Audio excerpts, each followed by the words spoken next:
Hello, Stampers, and happy Make It Monday. Thanks for joining me here. It's Laura Buechler with Inkyfingers Papercrafting, and I think today is going to be a day to cross your fingers because there's some weird things happening with my tech. But in any case, first I'm going to give you the shout out to say don't forget to stick around till the end of the video and find out who's going to win this adorable treat project.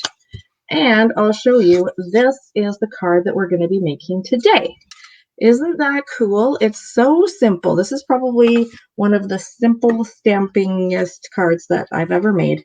And I'm going to show you exactly how to do it. So I've got all my supplies right here. I've got some extra bits and pieces that you're going to think, what are you using those for? And I don't blame you. I'm always just a little bit extra, you know. Okay, so I'm going to start with attaching this piece of my soft suede cardstock to my card base.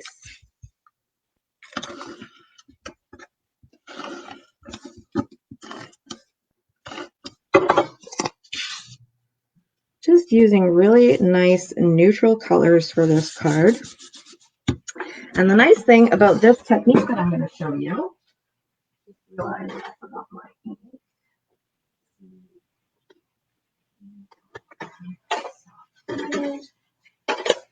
okay, the nice thing about this technique that I'm going to show you with the 3 panels here is you can use pretty much any stamp set that you have.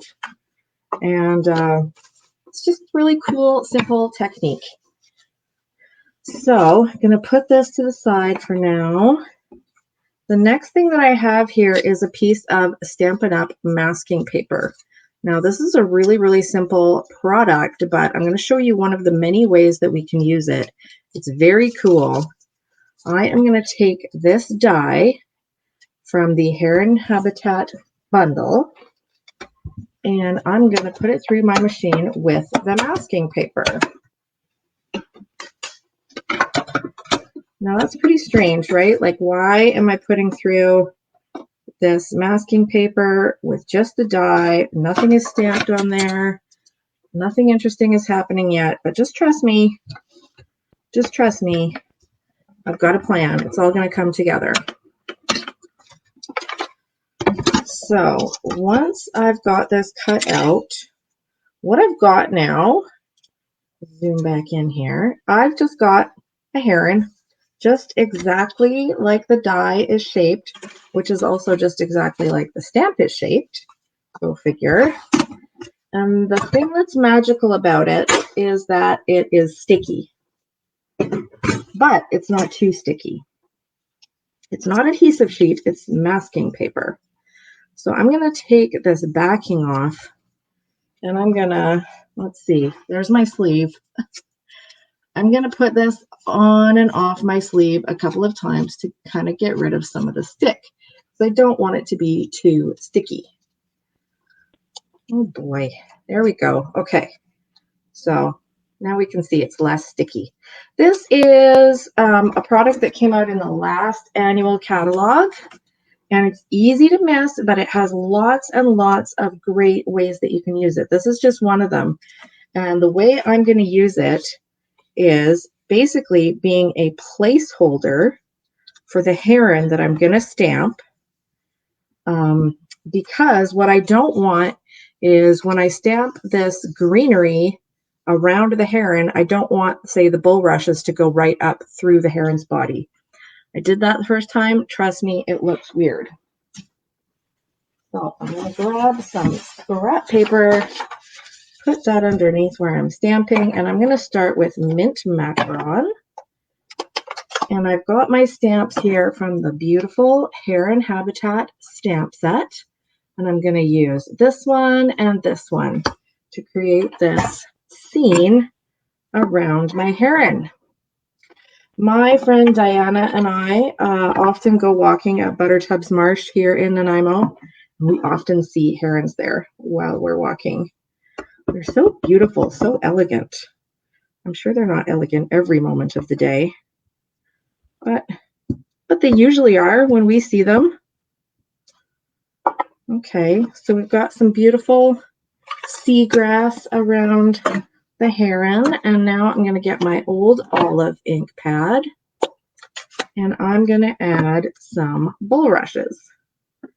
Now, you probably know that bulrushes are not all one color. They are probably green for the stems, but then they are brown at the tops, right? Well, don't worry. I am going to make them brown at the tops. I could have done that using markers on my stamp, but instead I stamped the whole thing in old olive. And what I'm going to do is just bring in one of my medium deep blends. These are the Natural Tones blends that they came out with a couple years ago. And I'm just going to color the top of my bulrushes, changing them very neatly from green to brown.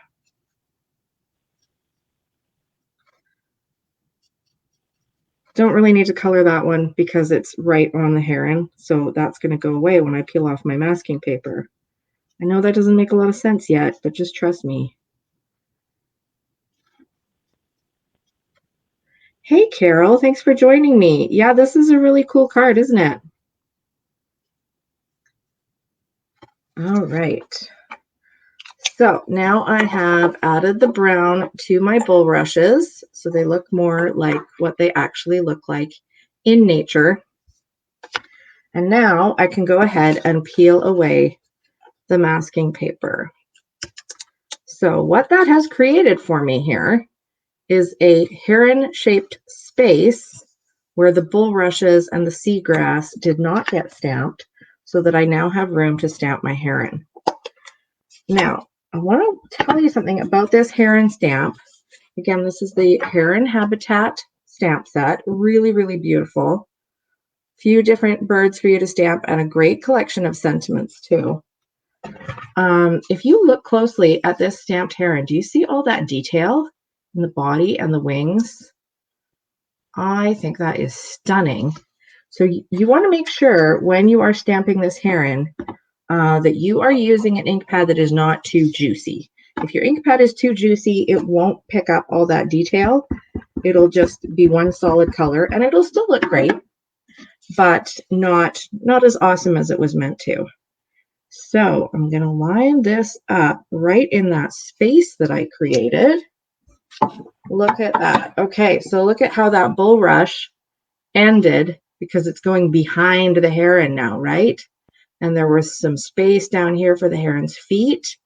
And the grass just looks like it's sprouting behind the heron's feet. So the masking paper allowed me to do that. Very, very cool. Now, I could just put this on my card and it actually already looks quite awesome. But I'm gonna just bump it up one little bit by doing an extra little fun technique of cutting this piece and turning it into 3 panels. So once again, trying to fit my trimmer on the desk with the laptop. It's a challenge. There we go. Bring it over a bit here. So I'm just going to cut this piece at 1.5 inches. And again at 1.5 inches. And I end up with 3 panels. There we go. So we've got the 3 panels, and I have got early espresso cardstock that I cut out beforehand that I can stick these down to. All the measurements for this are going to be in the VIP group, Social Stampers, in a couple of days. I always do that for my VIPs. So like I said, you could do this technique with pretty much any stamp set that you have. And it just creates a little bit more extra, you know, having these 3 panels instead of one full picture. And it's not that hard to do, right? Really, really simple, but looks just that little bit more interesting. Okay, so there's our 3 panels. And now we can put them on the card. Now, when I put them on the card, I'm going to use dimensionals. And for panels of this size, I'm going to do the standard size dimensionals, and I'm going to put one in each corner and one in the middle.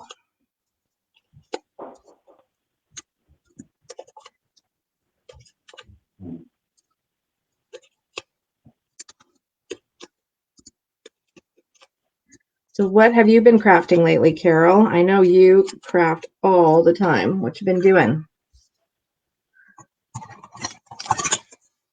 All right, here we go. This is my middle one. This is the one I'm going to put down first, because the middle one is going to go, well, as you might expect, right in the middle. So that's pretty easy to judge. Now, that being said, I'm just laying it here. I'm not pushing it down at all. I've taken the backings off my dimensionals, and I'm just putting it on the card without pressing it down, because I want to be able to wiggle it around and make any last minute adjustments to make sure that everything turns out even and looks the way I want it to. Oh, and I just realized I forgot something. I forgot to stamp my little seagulls in the corner, and now that I've put dimensionals on, I don't think I can do that. Okay, I'm gonna nudge this up here and a little bit like that and get it all lined up. Hey, you've been doing fun folds. Awesome. I love fun folds. Now this one's a little bit too high. Just gotta coax it down. There we go.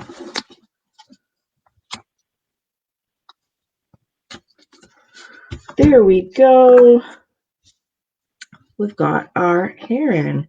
Next wish list is fish a wish shaker. Oh yes, a faker shaker with sun prints. Nice. Okay, so I forgot to stamp my little seagulls in the corner. And if I try to stamp it when it's on dimensionals, I don't know if it's gonna work. I'm gonna try. I'm gonna be bold. I'm gonna put this other sheet of dimensionals under here, so it's got like an even layer of cushion. I'm going to try it. I'm feeling bold today. I don't know. I could regret it, but if I do, that's just a good reason to put something over top of it. Any mistake is just an opportunity for embellishment. So I'm going to need my scrap paper again. Here it is. I'm going to ink up my seagulls in soft suede, stamp them off on some scrap paper, and then stamp them onto my card. Oh, it worked. Awesome. There we go. Look at that. It worked. I know my phone is being so finicky today. I don't know if it's my phone or my internet connection or what. I don't know. I asked my family, please just don't be on the internet for a few minutes while I'm doing my live, and they all said they wouldn't. So I don't think I can blame it on them. Just blame it on just my luck of the day. So I have got this little tag that I cut out with the tailor-made tag size, and I'm going to stamp happy birthday right on this little tag. Look at that. So cool. So this is going to go right about here on my card, but I'm going to add some ribbon and some twine to embellish. Oh, and I wanted to tell you, this heron that I used before on the masking paper, I can use this again for future projects. So I can just stick it in my stamp case like so, and I can use that again probably, I don't know, half a dozen times, I would say, before you end up having to do another one. It's not infinitely reusable, but it's not a single-use product either, so it's pretty cool. So I have got my Essentials twine. I'm going to cut a length of that, and I've already got some white seam binding ribbon. And what I'm going to do is I'm going to put the ribbon through the hole in the tag using my Take Your Pick tool stylus end. There we go.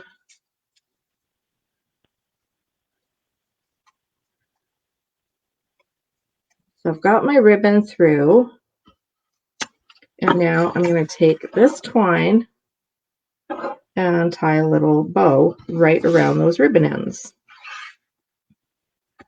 So I lay the twine down, put this on top. Oh, now my light's being fussy. My goodness. Did everything just decide to act up today? It's not like a full moon or something, is it? Okay, here's what we'll do. See if that gets any better. And there's my little loop. Here's a tip for those of you who don't feel super confident with tying little bows. Give yourself way more twine than you think you need.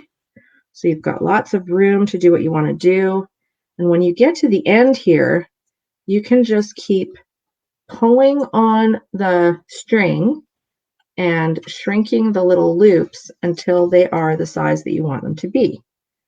And then just cut off the extra bits. It's way easier to cut off the extra bits at the end than it is to tie a bow without enough twine. Take it from me, it is tough. So we already have on our card, all of these panels are attached with dimensionals. So I'm not going to attach this with dimensionals. I'm just going to put a little bit of adhesive on here, and my adhesive is right here.